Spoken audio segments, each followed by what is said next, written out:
the cradle of Northern Ireland's troubles. A place where even the name is disputed.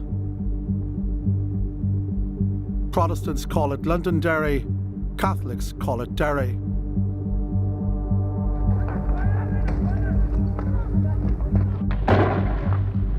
"50 years ago, it was a battleground between Catholic citizens and the forces of the state. After 3 days of violence, the British Army was sent in to end the crisis." Looking at this bridge, to me, it was like yesterday, except the background's different. Well, I don't see it as being like yesterday. I can remember coming over the bridge. Dave Moffat and Peter Blythe were the very first soldiers to enter the city in August 1969. Thousands more would follow. Do you know what I'm getting now? I'm getting a picture in my head, and I feel like that ghost that was here before, where I can feel it. Can't you see the vehicles going down there in your head? The army's stay was meant to be short. That's not how it worked out. Looking back, it was momentous, really. And we wouldn't. Who thought it would go on for as long as it did actually go on?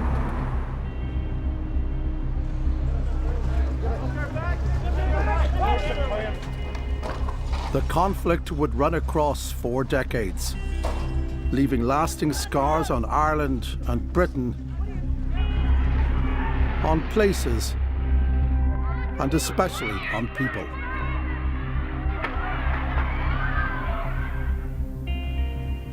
This is the Great Hall at Stormont, the seat of government in Northern Ireland. Just up there, hanging side by side, are portraits of 2 men who spent most of their lives trying to undermine government here. Ian Paisley and Martin McGuinness are honoured as the men who brought warring factions together. Paisley finished up as First Minister and a Lord, but at the outbreak of the Troubles, he was considered a dangerous Protestant dissident. My memory is very clear that Paisley had supplied the money that financed the Kilkeel explosion. McGuinness ended up as Deputy First Minister, but he started as an Irish Republican gunman and bomber. Yeah, it's Martin McGuinness, handling weapons, a rifle and a revolver, and he's showing them bullets. No mask, nothing, weapons in the car, weapons hanging out of the car. This was incredibly common. Dangerous radicals to elder statesmen.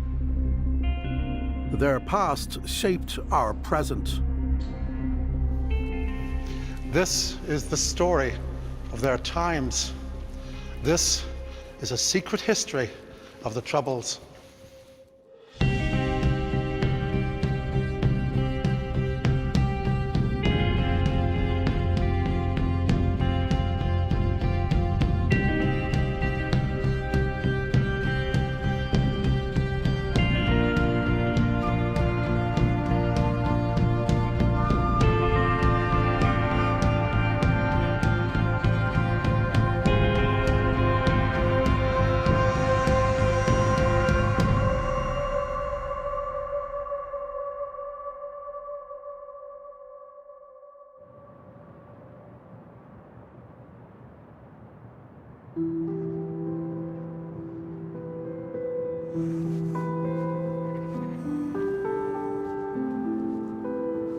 Is that the bar there?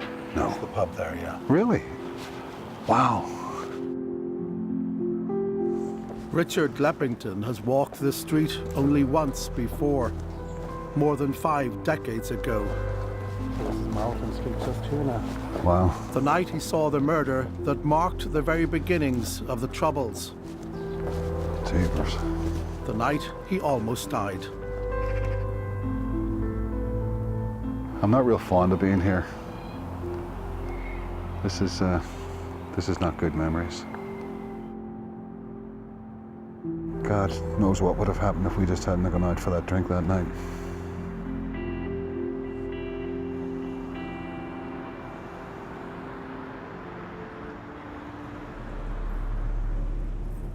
In 1966, Northern Ireland was a place that seemed to be at peace. It was still more than 3 years before soldiers would arrive on the streets.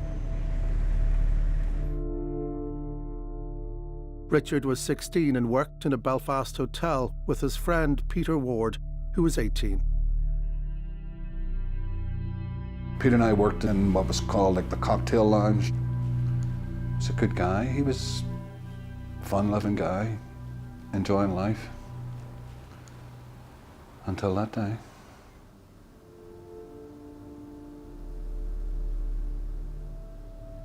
One night after work, Richard, Peter and 2 colleagues, all 4 Catholics, went for a late drink in a Protestant part of the city.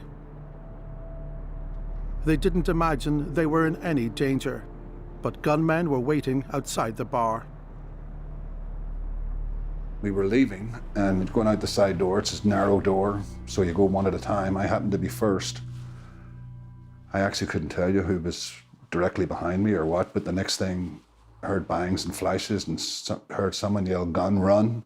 So I was pretty fast down the street. And then I stopped, I walked back up again. I didn't get all the way up, but I can see across the street a guy lying on the ground, kind of in his legs up in the air, and a guy standing over him. So I just panicked, turned, ran back down. A lady came out of her house, brought me into her house. She saved my life.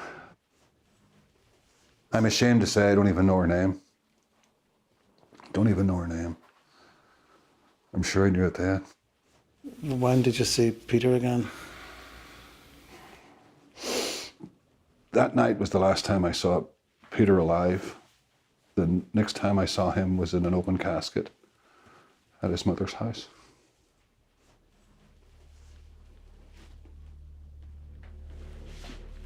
Probably for a few seconds, because I couldn't look very long at it. Peter Ward was one of 3 people killed that month in a sudden spate of attacks on Northern Ireland's Catholic minority.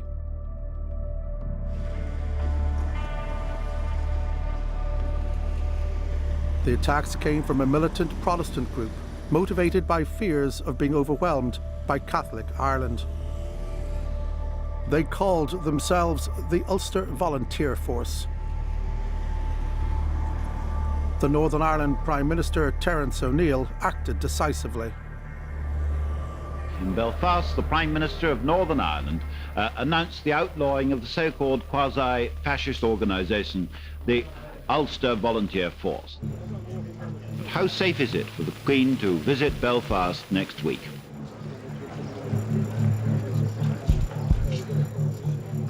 Days after the UVF killings, Terence O'Neill welcomed the Queen for what he hoped would be a healing royal visit. But historic tensions were coming to the surface. It is just about 3 o'clock in the afternoon of the 4th of July when the Queen's motorcade turned this corner in the city centre. What happened next was a crime that was almost unheard of in the United Kingdom, an attack on the person of the monarch.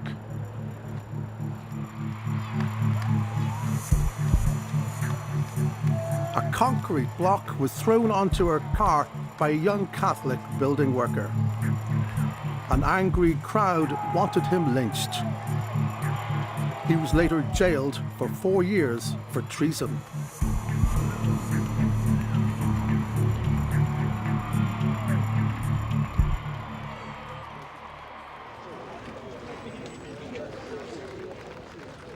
The events of those weeks were a reminder that Northern Ireland was defined by sectarian division and distrust, best expressed by a former Northern Ireland Prime Minister. The fact is that the Roman Catholic, by and large, is out to destroy Ulster and bring it into a united Ireland. The Protestant is out to maintain Northern Ireland's position within the United Kingdom.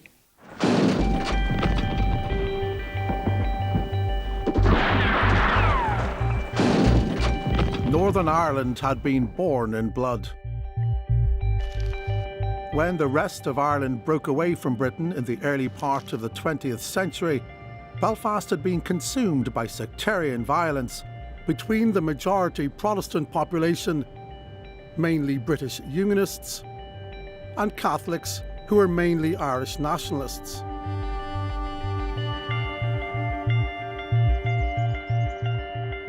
The Northern Ireland state that emerged from that conflict was built on division. It was designed to have a permanent Unionist majority. From the first, it was a one-party state. The Unionist Party always had control.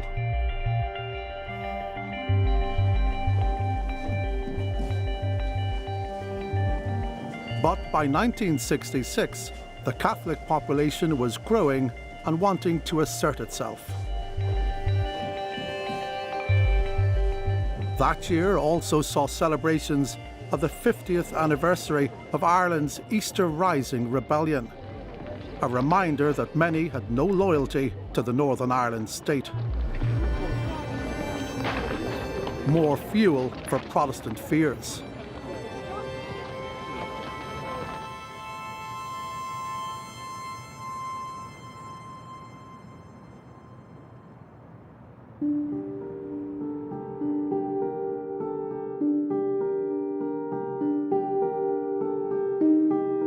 By almost every measure, nationalists in Northern Ireland were second-class citizens in housing, jobs and politics. I fought for 18 years in the army for liberty and freedom, but simply because I'm a Catholic I cannot get freedom. Derry was the most blatant example of how Unionists kept nationalists out of power. The total Unionist vote in Londonderry is 9,000. And these votes put a total of 12 members in the City Council. The total Nationalist vote is 14,000. And these votes put in 8 members. Now note the curious situation. Most of the voters in Londonderry are Nationalist, but the council is controlled by the Unionists. Terence O'Neill had seen a need for reform. In his view, the Catholic population could no longer be ignored. You're feeling good, thank you. I'm feeling first class, thank you very much. More than 50% of the school children in Northern Ireland today are Roman Catholics. It seems to me that if Northern Ireland's future is going to be guaranteed in the United Kingdom, then you must have a more united society in Northern Ireland.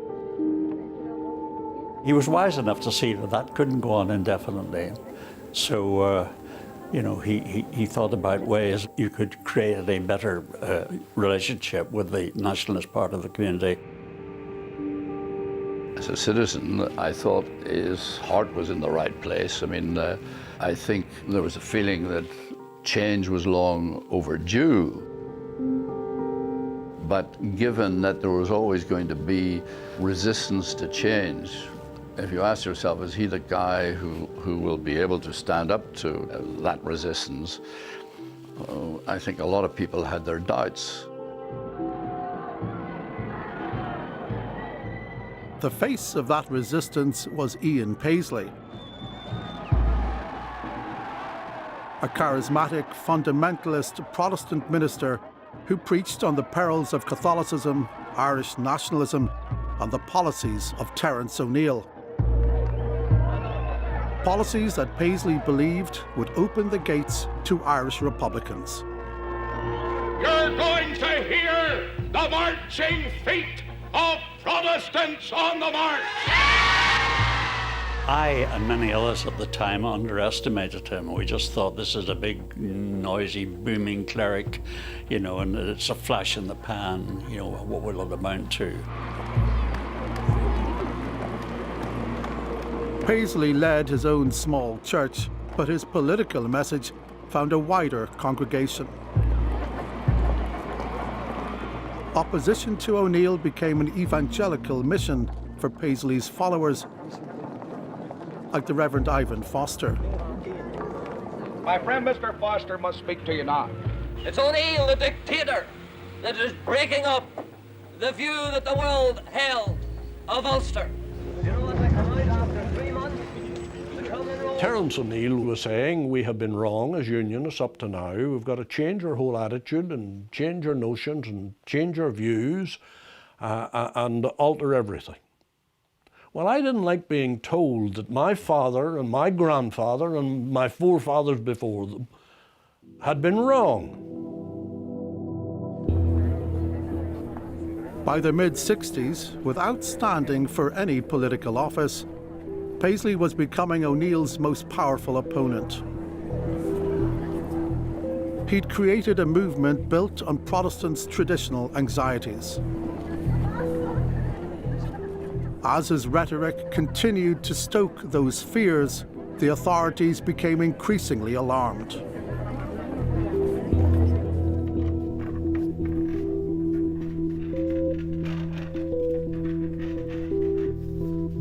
Publicly, O'Neill's government dismissed Paisley as a booming cleric. But their secret assessment has been locked away for decades in the Public Records Office. This is what the Unionist government really thought of Ian Paisley. We can reveal that beginning in 1966, O'Neill had police record Paisley's speeches and sermons in their entirety, intending to prosecute him for inciting opposition to the Northern Ireland government. We are told that we take out God's word and give a message from God's word, we're liable to be prosecuted and we're liable to find ourselves once again incarcerated in the prison house of Captain O'Neill, the traitor and the Lundy. Amen. No coopery. The hell with coopery. Paisley had been jailed briefly for riotous assembly. But O'Neill's government suspected he was doing more than just rabble-rousing. This is a police intelligence report into what it calls the Paisleyite movement. In here we find a list of organisations it says were directly linked to Ian Paisley, including a secret militant wing, the Ulster Volunteer Force. As far as the authorities are concerned, Paisleyism and the UVF are the one and the same. Ian Paisley denied the connection to the UVF, but subsequent events showed there was more to his relationship with the group that killed Peter Ward than just suspicion.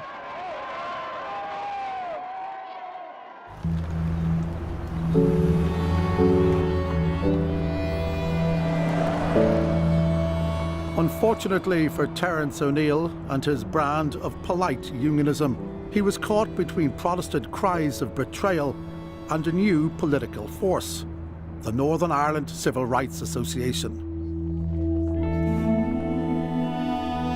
Though a magnet for Catholics who were not prepared to settle for second-class citizenship, it was not a nationalist organisation, and it had many Protestant supporters.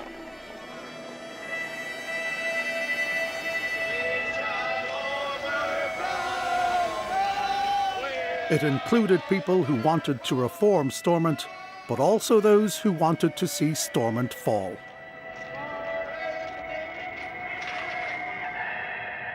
Almost inevitably, the campaign centred on Derry.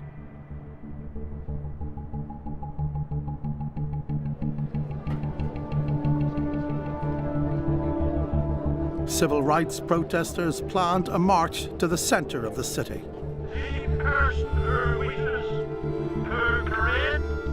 Even as Terence O'Neill was proclaiming a new era of tolerance, his government banned the march. A ban that would be enforced by the Royal Ulster Constabulary, an overwhelmingly Protestant police force. The main organiser was prepared for blood. I knew what was going to happen. I wore a new suit and I bought 6 white hankies. Brand new white hankies. 2 side pockets of the coat, 1 here and 1 side to act as bandages.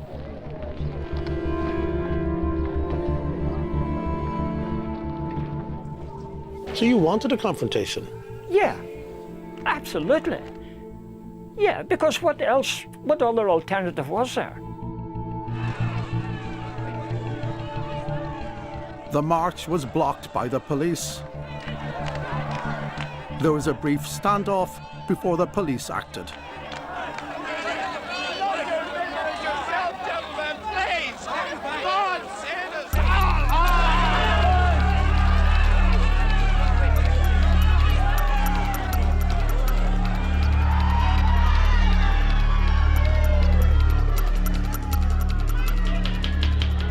The pictures of the police violence were seen across the world. The attention transformed the civil rights movement. Did you think that was a turning point? Yes.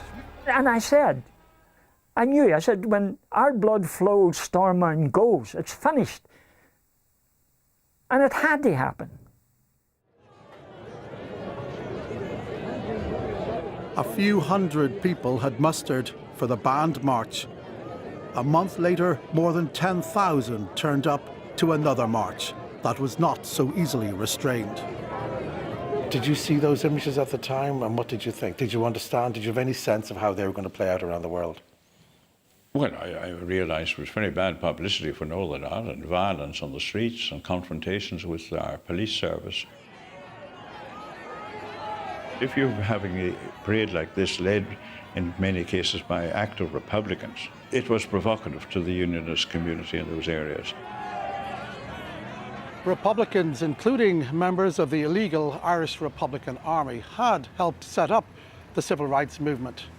That was enough to convince many unionists the campaign was just a front.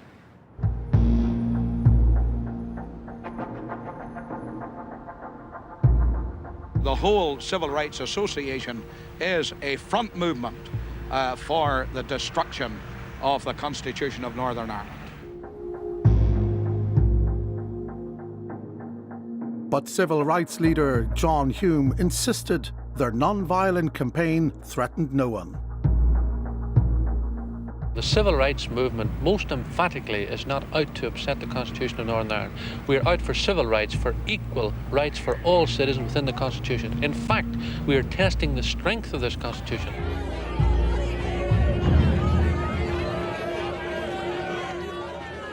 What few realised was that as well as being a test for Stormont, the civil rights movement was also a test for the IRA.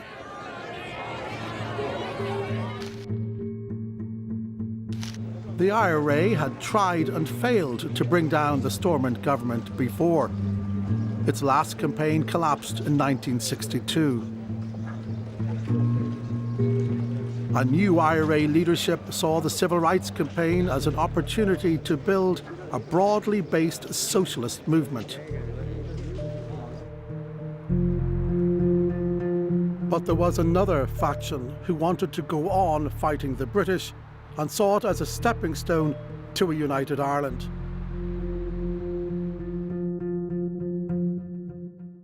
At that point, Des Long was already one of the IRA's veterans. Unionists will say the civil rights movement was, by and large, a front for the IRA. It wasn't. It wasn't a front for the IRA. You had people in it who were never in the IRA. Hume and a few of his cronies, they were never in the IRA. But then you had people in it who were IRA. I saw it as another wing and helping people to oppose British rule. Every fella gets his head cracked open by a peeler's baton is a potential recruit.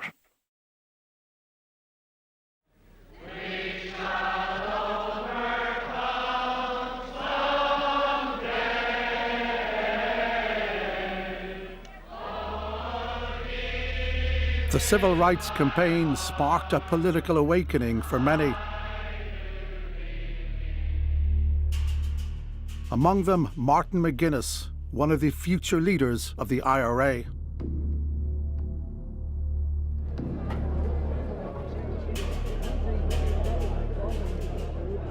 As 1968 turned to 1969, battle lines were being drawn on traditional terms.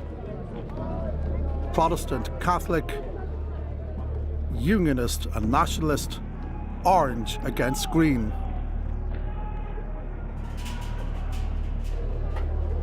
Ulster stands at the crossroads. I must say to you this evening that our conduct over the coming days and weeks will decide our future. But even as he spoke, the very ground was shifting under the Prime Minister, Terence O'Neill. His promises of a programme of reforms were cautiously welcomed by many. But they were not enough for the most strident campaigners. And they were too much for many thousands of Unionists.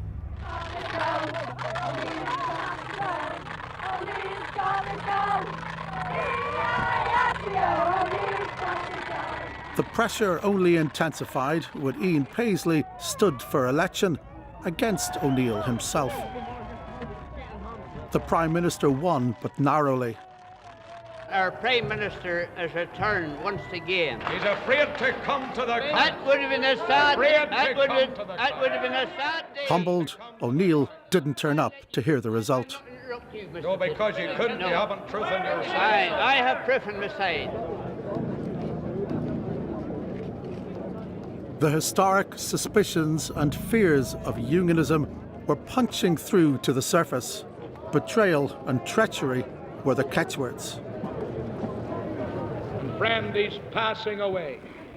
You're seeing his dying kicks, the dying kicks of O'Neillism. Yes. I'm not referring to his person.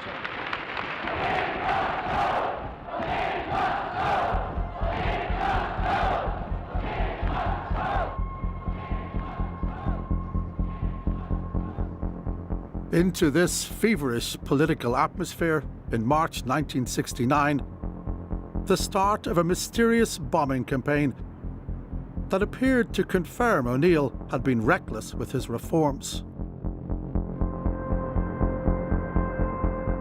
Electrical and water installations were targeted. The prime suspects were the IRA. One of the first explosions was at Silent Valley, a reservoir near Kilkeel, County Down. My memory is April 69. There was a loud bang in Silent Valley. David Hancock was part of the permanent army garrison in Northern Ireland and was stationed nearby. We heard it. And then the British Army was deployed to guard vulnerable points. I think it was a week later, I was lying in bed and bang, and I said to my then wife, that's Annalong Viaduct gone. And they'd blown up Annalong Viaduct. The IRA immediately got the blame, but it did not have the footprint of the IRA. So how are you feeling today, sir? Very well indeed, thank you. O'Neill's own party believed he had lost control. Oh, well, it just became obvious that it was necessary to take this move. What are you going to do? At the end of April, he resigned. I'm going to have a little rest. No, I'm not going to retire from politics, no. Going to remain as a backbencher? Later, he would learn that the bombings had been designed to force him out, and that they were not carried out by the IRA, but by the UVF, part of a plot to hurt him and stop concessions to Catholics. The authorities didn't say it publicly, but they suspected Paisley was involved. I was good friends with the district inspector down at Kilkeel, And he showed me the evidence that they had of the involvement of money from Paisley into what was then called the UVF, where they got the explosives from, how it was carried out, who did it, and why. My memory is very clear from what the district inspector in Kilkeel told me, was that Paisley had supplied the money that financed the Kilkeel explosion. What was the demonstration you were talking about on Saturday, Mr. Paisley? A demonstration demonstrating the tyranny of O'Neillism. Well, I'd certainly like to be out for that. I'm now under arrest. Ian Paisley was in jail for another public order offence when the bombs went off. But did he have a role in them?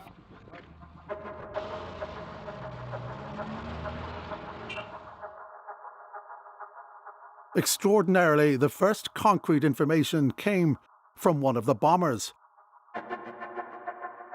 Paisley's own bodyguard, Samuel Stevenson.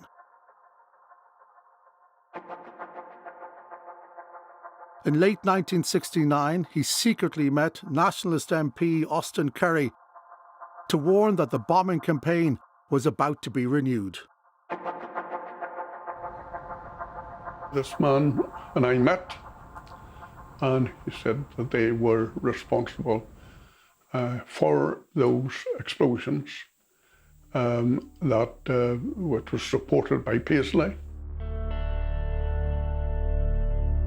He then went on to say that they would take action in the Free State. And he told me that an electricity pylon at Ballyshannon would be blown. Did he say when it would be blown? The following weekend. And he also told me that he was supposed to go, but he would try to get out of it. But certainly one of them would be Thomas McDowell from Kilkeel. What happened a couple of days later? What happened? The explosion. As it so happened, McDowell electrocuted himself. Thomas McDowell was found dying, wearing a coat with a UVF insignia. He is buried behind one of Paisley's Free Presbyterian churches, commemorated as a member of one of his political organisations, the Ulster Protestant Volunteers. I have no doubt that men who came together maybe to form the UVF would have been under the influence or had been in contact with the general witness and stand of our protest against O'Neill and all the rest of it. But if they decided to put the views that we were expressing into actions of their own, that's not our fault. They were wrong. They were wrong.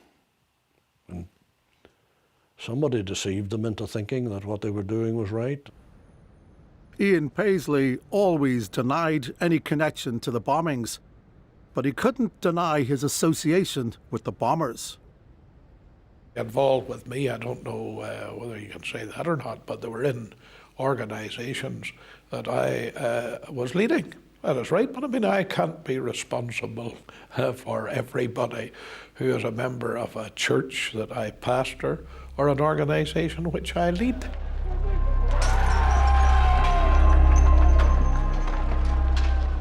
Tensions only escalated through the spring and early summer of 1969. 2 Catholics were killed by police in separate incidents, and rioting became commonplace. The tinder for an almighty fire was piling up. The matches were struck in August.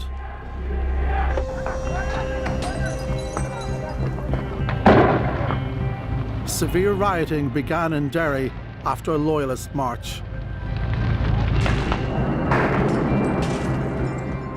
It became known as the Battle of the Bogside. The rioting lasted 3 days.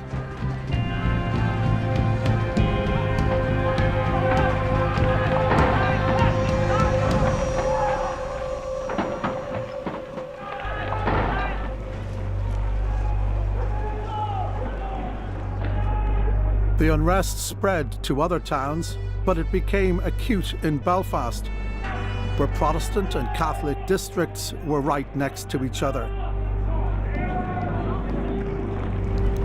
On the 14th of August, guns came out.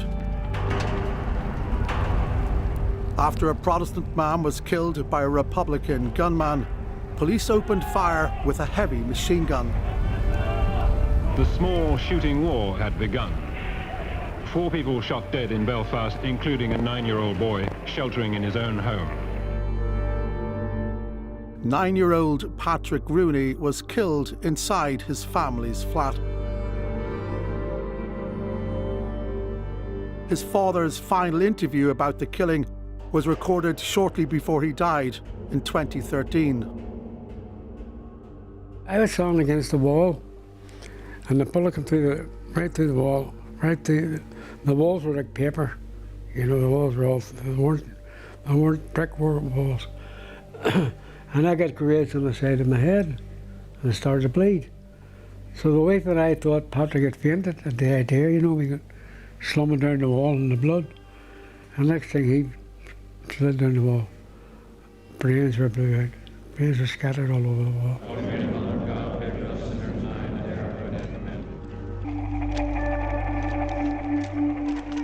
He was 9.5 years of age.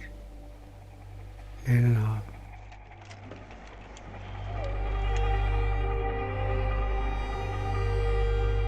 The subsequent public inquiry found the killing deepened the fateful split between Catholics and police.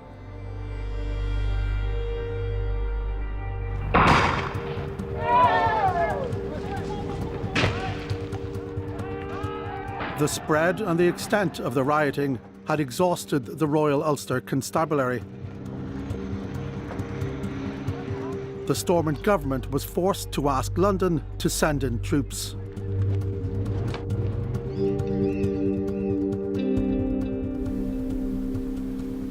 Soldiers Dave Moffat and Peter Blythe led the advance guard that rolled into Derry 50 years ago.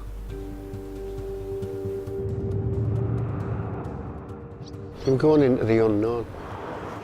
How did the local people greet you when you came in? As if we were pleased. rescuing them. Yes, yeah. It was a nice feel. I suppose we felt a bit. It was. I hate to say liberators, but the rioting stopped. The ladies were coming down, all right, boys, and they were, you know, do you want a cup of tea? Which is a good thing to say to a Yorkshireman, isn't it? And that's the kind of thing that was happening. And then on the other side of the road, you're seeing all these guys march down in the IUC uniforms, covered in muck. Obviously shattered, tired. And it was a defeated look. They moved straight into one of the worst hit streets on the edge of the bogside, carrying with them their ready-made barbed wire barricades and lining up in battle formation across the street where the air was foul with smoke and tear gas. The good thing about it, it stopped. I can't speak for the IUC, I'm not sure they were all that pleased to see us because I think they expected us to take their sides against the opposition. What you just said there, the IUC, you're quite right, they thought we were going to come in hard. Yeah. Whereas the people didn't. The public who'd been rioting were great. They were pleasantly surprised and relieved. Did you have any sense of how seismic this moment was at that time, or even in the immediate aftermath? I did not think it would become what it became. We didn't expect it to go on. And to develop like it did. We thought we'd ended it. It came in and it stopped. The troops were greeted by Derry's nationalists as protectors. Shane Paul O'Doherty, who would later become an IRA bomber, was then a teenager. It was over, like the complete chaos had just ended in a moment, you know. And you know, we were running messages for the soldiers, like getting them cigarettes at the shops, bringing them back their change, you know. We were bringing them sandwiches. There was a sense of exhilaration. They were here.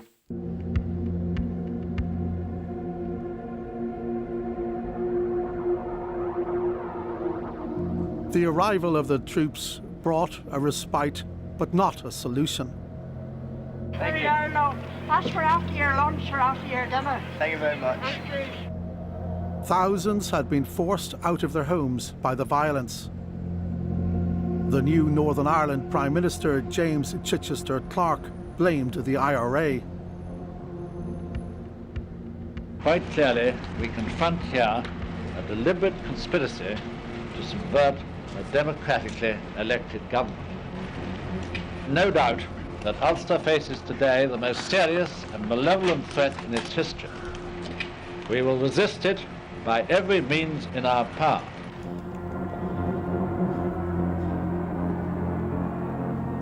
The IRA had taken part in the violence, but did not control it, as the Prime Minister claimed. IRA gunmen opened fire that night, but proved unable to stop all attacks, including the burning down of one entire street of Catholic homes.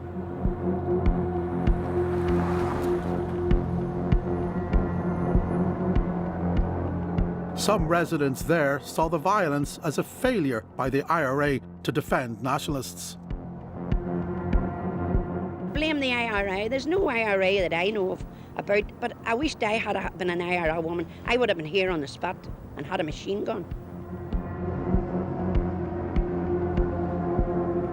Over the following weeks, tension remained, but it seemed that the worst had passed. The army had averted civil war, and more reforms began to roll out.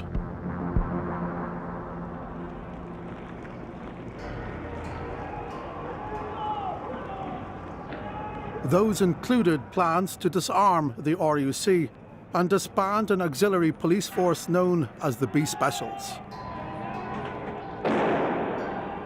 Loyalists on Belfast's Shankill Road responded by attacking the very forces they had always considered their own.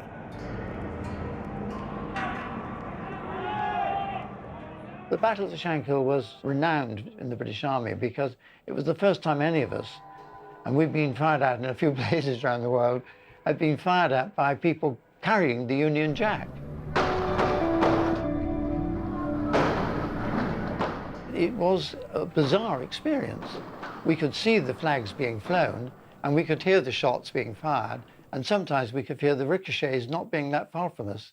It was surreal. Tear gas was used, and it was after that that the first shots were heard. A policeman was hit by one of these shots and killed. Loyalists had responded to policing reforms by killing a policeman, a fellow Protestant, Constable Victor Arbuckle. He was the first RUC officer to die in the Troubles. Loyalist gunmen also wounded 16 soldiers. The army fired back.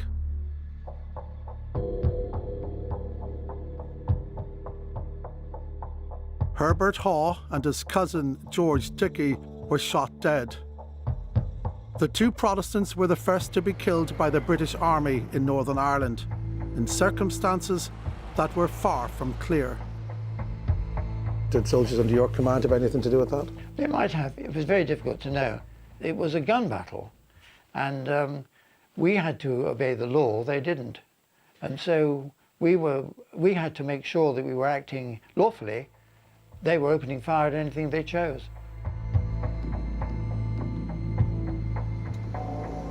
The army claimed both men had guns, but there was no supporting evidence. In fact, by the time the inquest was held, the army had changed its story. Herbert Haw had been shot because he was a petrol bomber. May Elwood is his sister.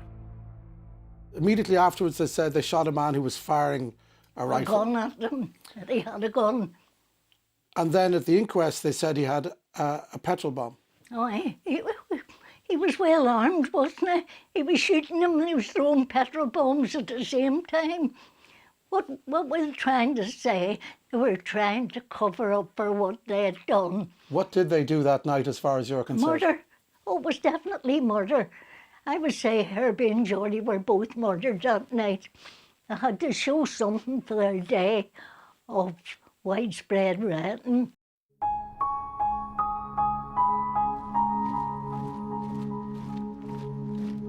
The Army's hard-hitting military action was welcomed by some Belfast Catholics. When we went back to our Roman Catholic schools where we were living, we were given cups of tea, and actually in a couple of streets we were cheered. The British Army cheered in a Roman Catholic area because they felt that we had acted for the good. But relations were about to enter a new phase. Irish Republicans predicted the honeymoon period would eventually end, but some were determined to speed that process along.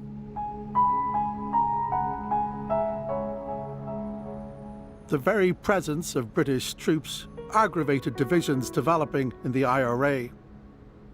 Most of the leadership wanted to continue their push into socialist politics, but others believed the time was ripe for armed rebellion.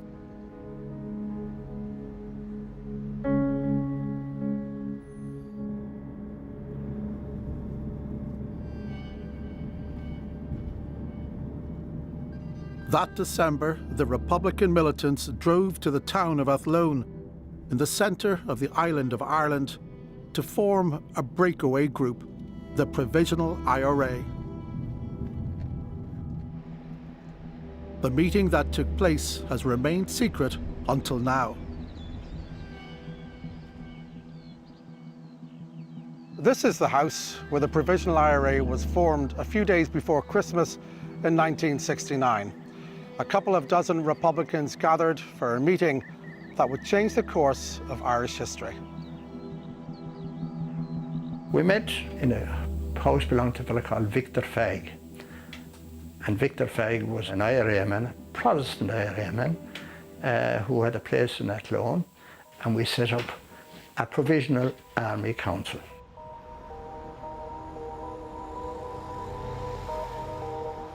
Can you describe the mood that evening as you all met? Elation. We had made a split at last.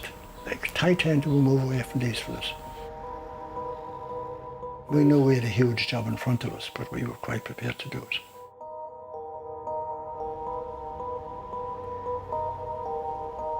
The leadership of the new IRA devised a three-point plan. First, they would defend Catholic areas. Second, they would carry out retaliatory action. And third, when ready, they planned all-out war against the state.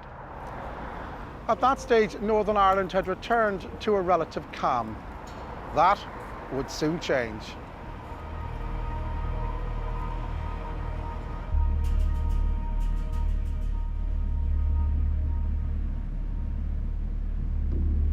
"1970 comes around. What is the IRA about at this point, the Provisional IRA? Recruiting and arming. It's not about actually carrying out attacks at this point? Well, of course you would carry out attacks if you could. Great way of recruiting is attacks. It attacks people if you're successful. It would be on training people, preparing people, because you were getting people in who didn't understand weapons or didn't know about them and would have to be trained in training camps and that kind of thing.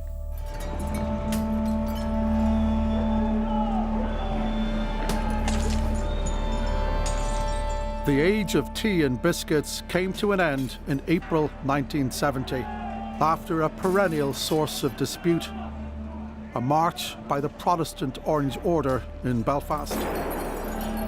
There'd been, I think, an Orange March. The troops on the ground were the Royal Scots, and the Roman Catholic community regarded them as Protestant. And so they started to throw milk bottles, rocks, and oppose them and try and turn the old jeep over.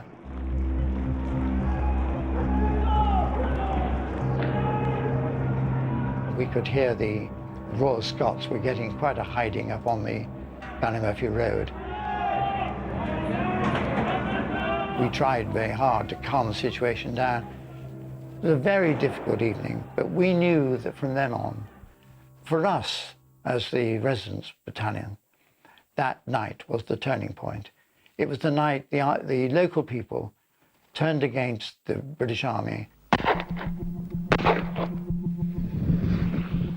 The IRA had yet to stake their claim as the defenders of their people. 3 months later, after another Loyalist parade, came an opportunity. When rioting appeared to threaten a Catholic enclave in East Belfast, IRA gunmen opened up and shot dead 2 Protestant civilians. One of them, a father of 4. The people that I have shopped with, I feel nothing for those people but hatred and bitterness. For they took our home that was so happy and full of love. Our children, my husband and I, lived for each other. They shattered not only my husband's lives, but the lives of myself, my children, and my unborn baby. And those people, those non-violent, peace-loving Catholic people, that's what they did to us. And to my dying day, I won't ever forgive them. Protestants remember it as a sectarian attack on their community. In Republican lore, it is known as the Battle of St. Matthew's. The IRA, in their telling of it, had successfully repelled the attackers. Part 1 of their plan complete.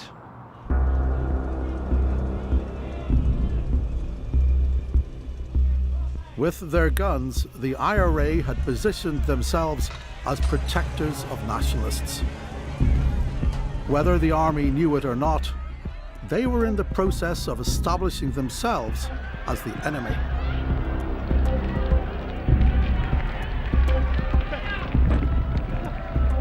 On the 3rd of July, the army moved to search one house in the Falls Road area of Belfast for weapons. But after a confrontation with local people, an army commander decided to escalate the operation, and the entire area was sealed off.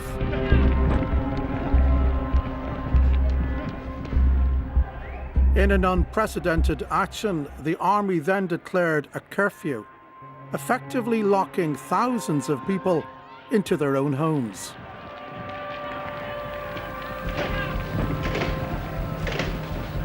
For the first time in nearly a year, the troops in Ulster were this weekend allowed to get tough. Their days of standing on the corners to take a bashing from both the mobs and the politicians might be over. More than 100 guns, thousands of rounds of ammunition and explosives were found by the army. But 4 civilians were killed by soldiers, most of them shot for being outdoors during what became known as the Falls Curfew.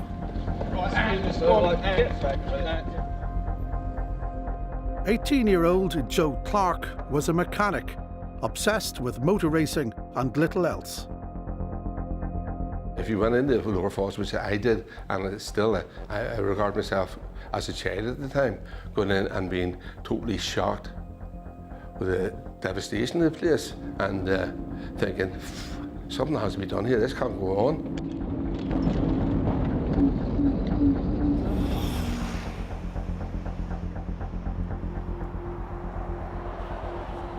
At the end of the Troubles, the army produced a report that concluded that the Falls Road curfew was one of the most serious mistakes they made in the entire conflict. Many Catholics, the report says, decided that the army was pro-loyalist, and as a result, the IRA gained significant support.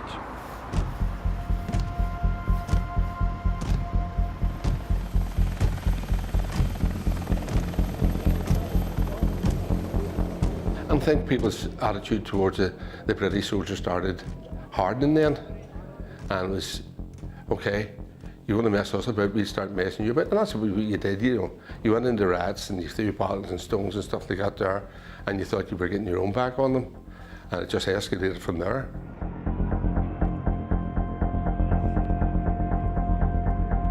Shortly afterwards, Joe Clark joined the Republican movement.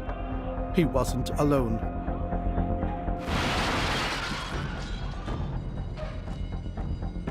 The IRA now moved to the second stage of their plan.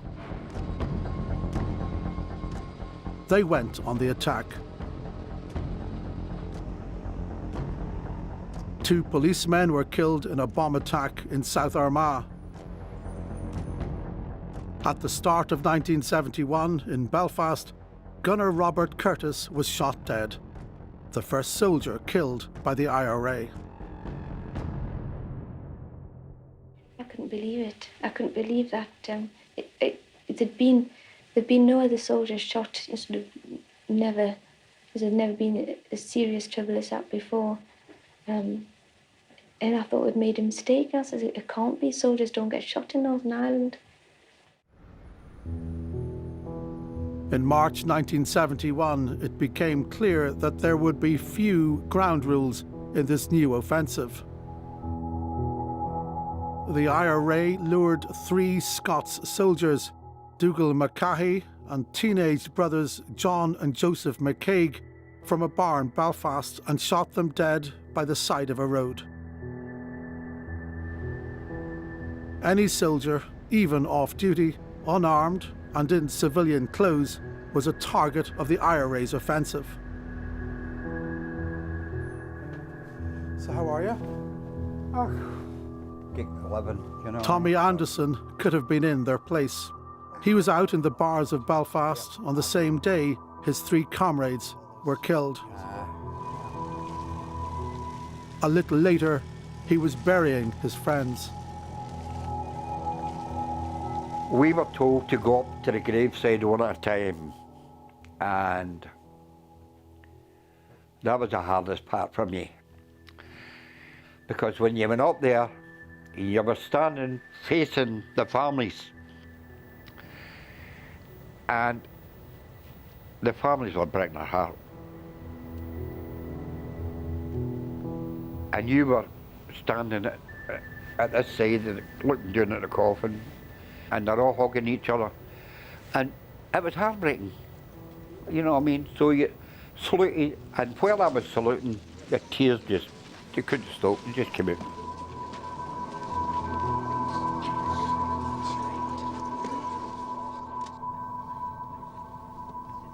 Don't get me wrong when I say this.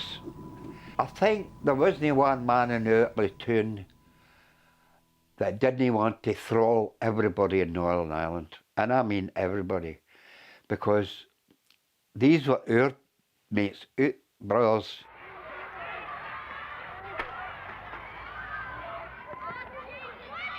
The killings were a turning point for soldiers on the streets. It was to make the army think they weren't just fighting IRA. They were fighting the Catholic people.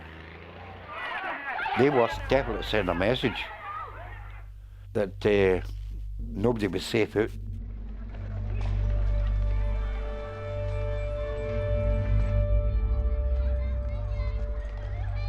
In that climate of anger and fear, soldiers from the same regiment had little restraint on the streets in the following weeks. Catholic people witnessing such behaviour could not regard the British Army as protectors.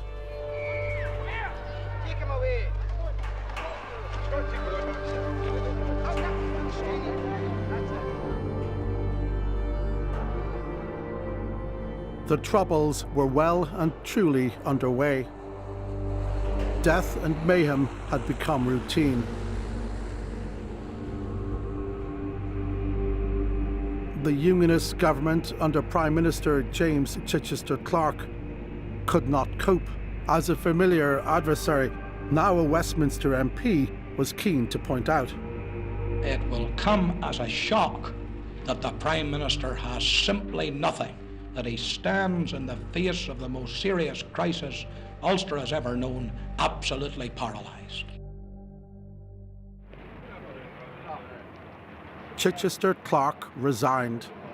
His successor as Prime Minister, Brian Faulkner, thought he had a shortcut to bring Northern Ireland back to stability.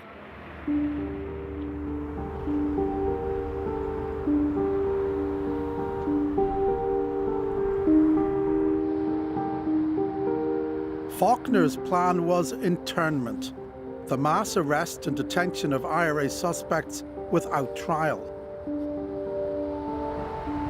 In decades past, it had worked to disable the IRA when it had been introduced on both sides of the border. But this time, Dublin had made it clear the South would not take part.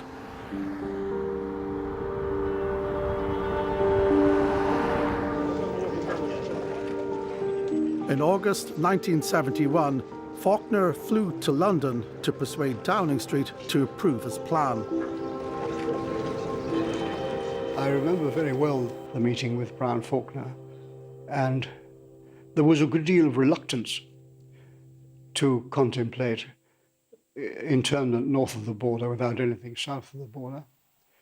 But Brian Faulkner represented that it was absolutely essential and made it pretty clear that he would not feel able to continue if his wish to have internment was not granted. But Faulkner was also raising the stakes. Failure would increase the likelihood that the British government would step in to suspend Stormont and rule directly from London. I think it was made clear that, you want internment. We're very dubious about it, but, you can have your internment. But if that still doesn't stem the problem, there are other steps we may very well have to take. I have therefore decided, after consultation with Her Majesty's government in the United Kingdom, to exercise where necessary the powers of detention and internment vested in me as Minister of Home Affairs. Operation Demetrius, internment, was launched on the morning of the 9th of August. I had been down the Lower Falls rioting, and I went back home, and I didn't get into the house till about 4 o'clock in the morning. And at 4:30 the knock came, and my father says, Joseph, I think that's the soldiers. I said, well, let them in. And they came in and they searched the house. Now, it was paratroopers, all paratroopers. And they weren't rough or ignorant or aggressive in any way. And at the end, they just said, Joseph Clark. And I said, that's me. He says, you'll come with us. And he was a captain of the parachute regiment. He says to me, if you try to escape, you'll be shot dead. And my father says, he'd not try to escape.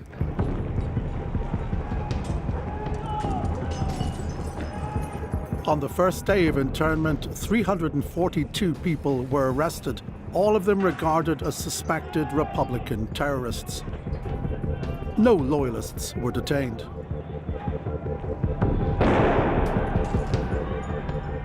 Four days of violence followed. 24 people were killed. The parachute regiment was blamed for almost half the deaths.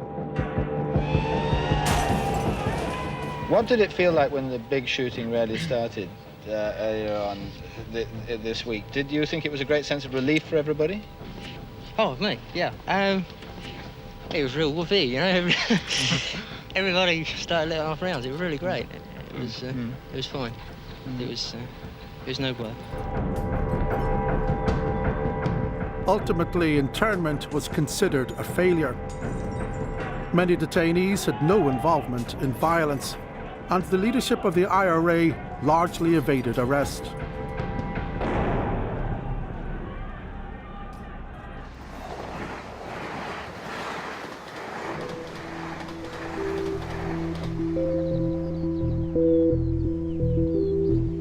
The army has always said the decision to introduce internment was Faulkner's and not based on its advice. But we now know the most notorious part of the operation had been planned by military intelligence.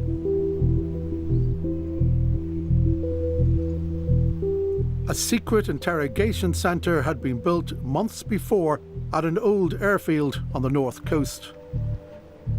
14 internees were singled out and flown there by helicopter. They would spend the next 7 days wearing hoods, deprived of sleep, undergoing what was called deep interrogation. Joe Clark, then 19, was one of those men. We're taken out and put into this room, spread eagled, fingertips up on the wall, feet out, and you were made to stand there for a while. And if you tried to move your hands or your feet, if you moved your hands, your hand was beat until you put it back in the proper position. If you moved your feet, the inside of your legs, inside of your feet were kicked until eventually my feet were twice the size they normally were, and the inside of them were totally bruised, black and blue. I just couldn't comprehend why this was happening to me, or how people could do this to other people. I just couldn't fathom this at all. You were an active Republican. I was 19 at the time. I hadn't been in the Republican movement a long time. I wasn't, I would say I wasn't a dangerous person.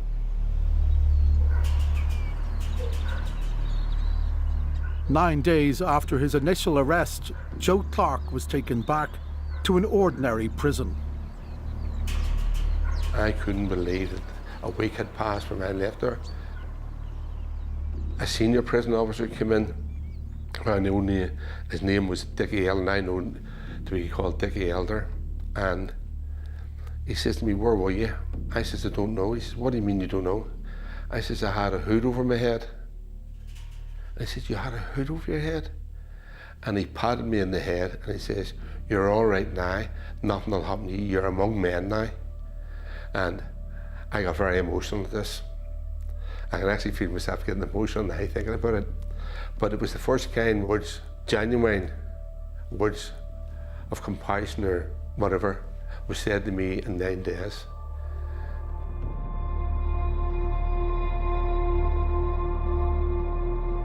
The interrogation methods were later found to be illegal under British law.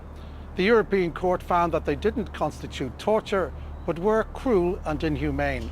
Britain's reputation had been damaged, and for very little return. David Ramsbottom was then the military aide to the head of the British Army. I saw some of the take from some of the people who were subject to the deep interrogation process, and some of them had nothing to say because they had nothing to say. It was not a good operation. It turned the whole of the Catholic population, the Republican population, against us, and they left us in no doubt at all when we were operating on the streets that we were regarded as the enemy.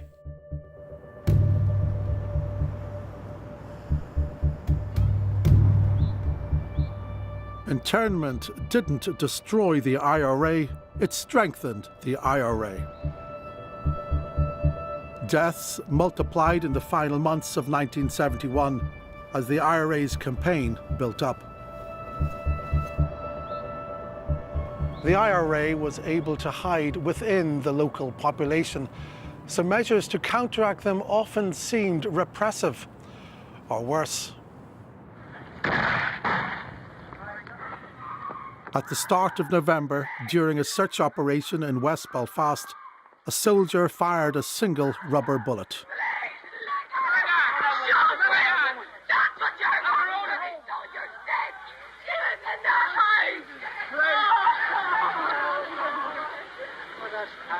Emma Groves was blinded while standing in her own living room.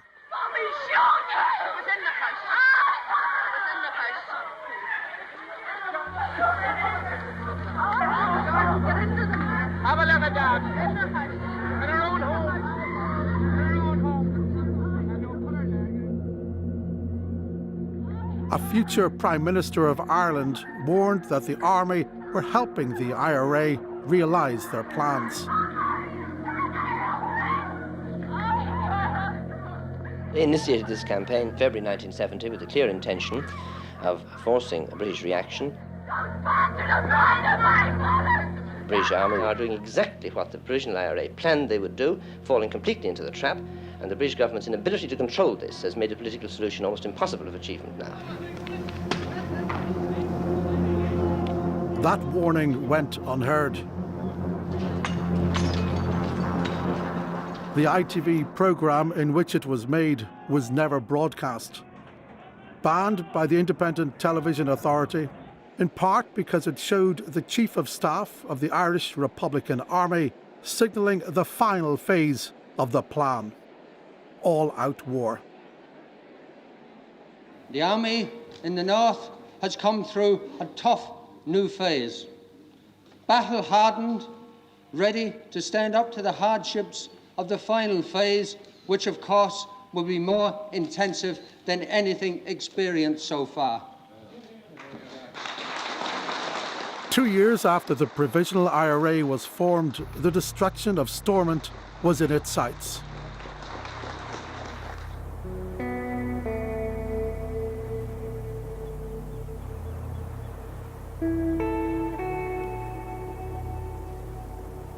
Shane Paul O'Doherty, the Derry Catholic who'd once run errands for soldiers, now lives in Spain. But in 1971, at the age of 16, he had become an IRA bomber, part of the all-out assault to bring down the state.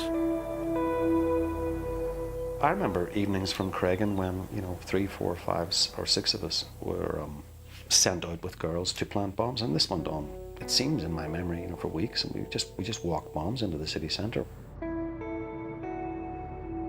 There's only a 3-minute fuse on these things. And when you and the girl went into the doorway pretending to kiss or whatever it was, you'd light the fuse with a box of matches. You'd strike the matches along the box along the matches on the fuse, it would fizz. And you'd only a 3-minute walk away when these things went off, so you'd see them going off, and you would destroy the front of the shop or building or the bank. The British had plans of their own.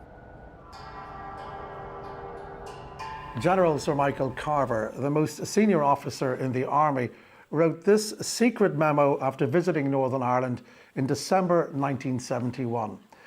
In it he said that the time had come for London to meet the demand of nationalists and curb the powers of the Stormont government. General Carver said there was a danger of inflaming the Catholic population, so he recommended that the army should engage in rather less provocative activity, particularly in Derry. General Carver's recommendations can't be reconciled with what happened next.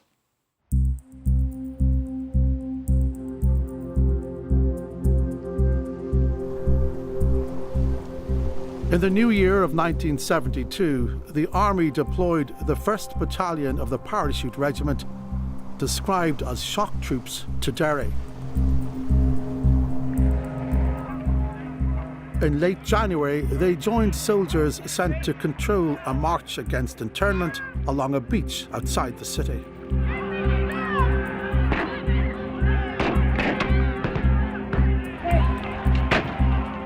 Rubber bullets were fired almost immediately. The army action now provoked even moderate nationalists, like the local MP, John Hume. But I wouldn't be very proud of the conduct of your men today. They're a crowd of people, and they're totally unarmed people, as you can see for yourself. If you lead all people away, then we'll go away too. Yeah, but we want to march in there. Well, I'm allowed to march in here. Why not? It doesn't belong to you. It doesn't belong to you. You can't prohibit it. You're inhibited by your government. Whose government? The government of Northern Ireland. Not our government. And that's why you're here, because it's not our government. There had been an incident at McGilligan where one para had behaved very badly. Suddenly one para appeared and they took action which caused the commanding officer of the 2nd Green Jackets to ring me up and say that he was very worried about these people coming into Londonderry because they didn't act as people should if they realised the sensitivity of acting in Londonderry. How did he describe them? He described them as hooligans in uniform.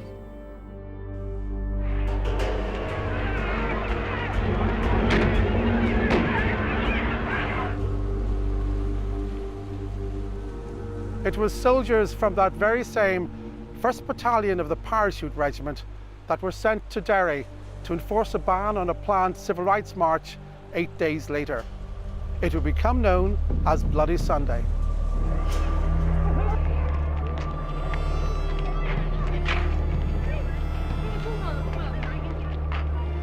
"13 innocent people were shot dead by the Parachute Regiment that day.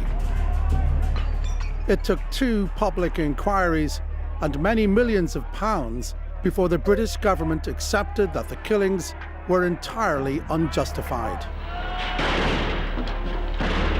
But that was a conclusion obvious to eyewitnesses like Father Edward Daly. Can you tell me what happened when the paratroopers came in, Father? They came in and they just came in firing. The people, there was no provocation whatsoever. Firing what, rubber bullets? No, it was lead bullets they fired. They seemed to fire in all directions. It was completely outrageous, disgraceful. I don't know. They call themselves an army. It's utterly disgraceful. Are you quite sure that nothing was fired at them first? There was nothing fired at them, sir. I'm absolutely certain of that. I can speak of this without any difficulty whatsoever because I was there.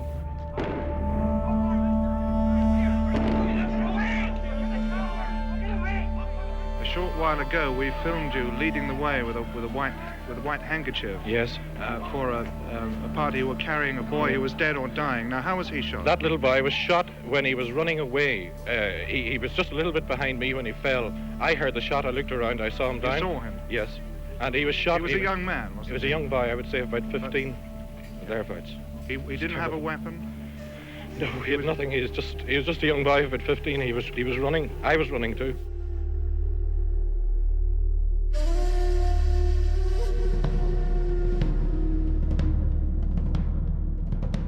Dennis Bradley, then a young priest, also saw the aftermath. I remember feeling, I don't know how this is going to happen, but I know that life's going to be different from here on in.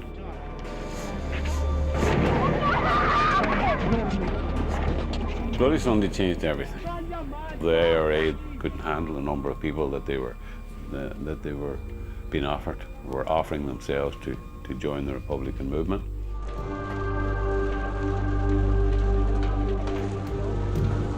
In Dublin, the British Embassy was set alight in front of a crowd of many thousands. Nationalist Ireland was up in arms.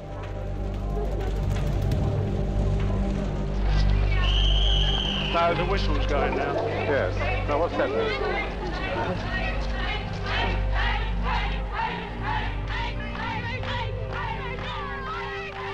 Pressure was building for London to take direct control. Brian Faulkner went to see the British Prime Minister Ted Heath in London, accompanied by his private secretary. After the meeting, Faulkner said, "Do I have your support or not?" And Heath put his arm around him and he said, "Brian, I'm with you all the way." Did Heath betray him? Well, in terms of that conversation, yes.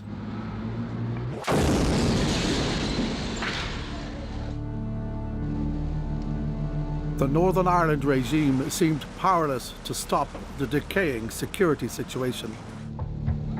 This is a moment that had been feared for a long time, an assassination attempt on a member of the government. In February, the Home Affairs Minister barely survived a gun attack by a separate wing of the IRA. How many times were you shot? 10 times, 10 bullets. Where were you shot? Oh, one through the hand, he has still a mark there. one across over the heart, and 8 here. This is I lost a good bit of my jaw. This is now part of my leg. They took it out of the hip. A great bit of work by the Ulster Hospital. You're extraordinarily lucky to survive. Oh, absolutely, yes. I had a great surgeon, and he said to me a month later, John, any other person would have died, but you had great reserves. He said anyone who's very thin wouldn't have survived your experience.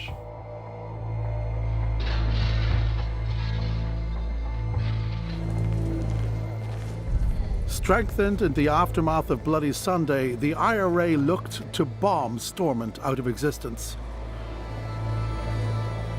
Time after time, their bombs claimed the lives of civilians, Protestant and Catholic.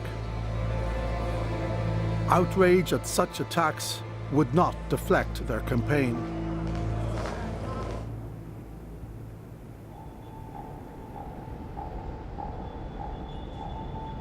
This is rare footage of IRA members assembling a car bomb in Derry. It is unique, not just because very few people have ever seen it, but because of who features in it. One of the IRA's emerging leaders has a starring role. There's a huge charge there. A very dangerous alarm clock timer that could blow them all to hell. Who do you recognise? Who do I recognise? Well, there's Martin. Who was the person you're referring to as Martin? Martin McGuinness. Are you certain that's him? I'm certain that he's filmed at the end there, walking across the back of the car. Yeah. Nobody walks like him with a stoop on his back. That's one. Yeah. Martin McGuinness, who would later sit at the head of a Northern Ireland government, was about to help bring down an earlier Northern Ireland government. The bomb car can be identified by the number plate.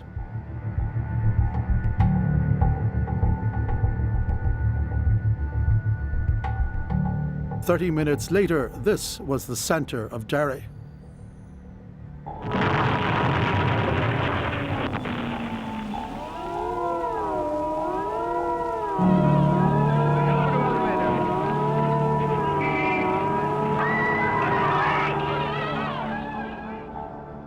The number plate in the wreckage matches the bomb car.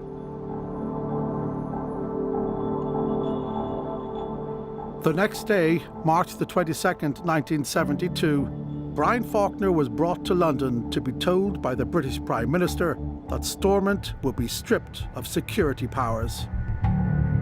Faulkner and his entire cabinet resigned.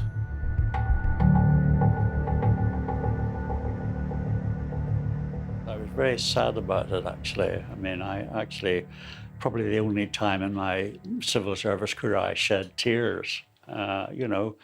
One had tried very, very hard to stave off this kind of calamity. And now, as it were, the whole devolution experiment was being written off, at any rate, for the time being. So I felt it personally, What was the feeling? Oh, depression, the situation just got worse and worse, and this was the final calamity. Home Affairs Minister John Taylor left hospital to join a show of defiance. The Ulster Hospital is not too far from Stormont. So I was driven to Stormont, and Brian Faulkner put me in pride of place right beside him on the balcony. I think Brian wanted me to experience the event because it was a massive demonstration of unionism, and unionism rejecting British rule. We feel that we have been betrayed from London.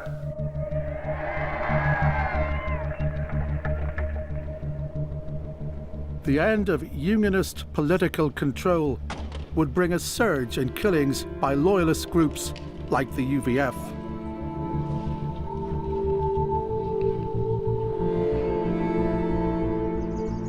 For the IRA, the fall of Stormont was a sure and certain sign that they were winning. Their war had ended unionist rule. Britain's time in Ireland appeared to be running out. Do you remember that moment, when you heard it? Oh, God, I do. It was a great achievement, actually. Stormont was gone. One of the planks in the thing was gone, and I always thought that was great. That's the way we thought, this is over. We're going to get, the Brits are going to pull out. Okay, there'll be trouble for a few years or two.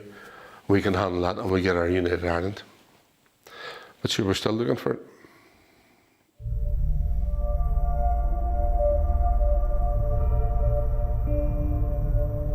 As the British government moved to take charge, the IRA could boast of controlling sections of Belfast and in particular Derry. In the Bogside and Cregan areas, they policed the streets, not the security forces. In Free Derry, they even had their own Sheikh of Ara. It's Martin McGuinness. Very young, tall, handling weapons, a rifle and a revolver, rolling up to a load of kids who are staring in the windows and craning in the windows, and he's showing them bullets. It's horrific, really, because here was McGuinness and others showing 8, 9 and 10-year-olds, guns and bullets that were exciting. People had a feeling that we were on television, They were superstars,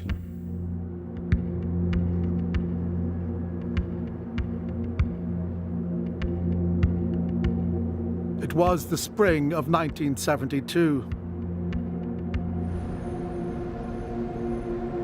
Stormont was gone. The civil rights campaign was a memory. The phony IRA campaign by Ian Paisley's supporters had yielded to real and ferocious IRA attacks.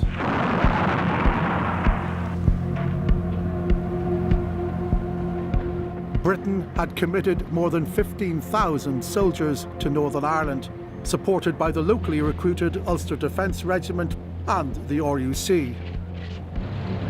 And yet, the conflict raged.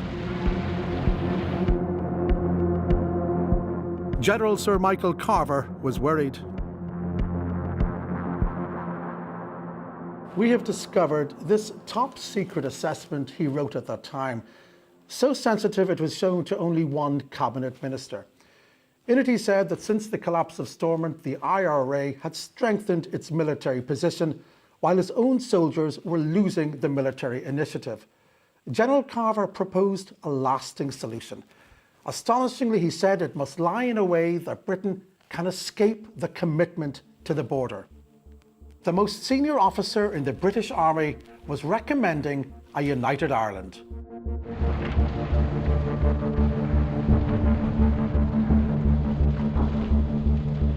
Less than 3 years after Britain committed troops to the streets, the IRA appeared to be on the verge of victory.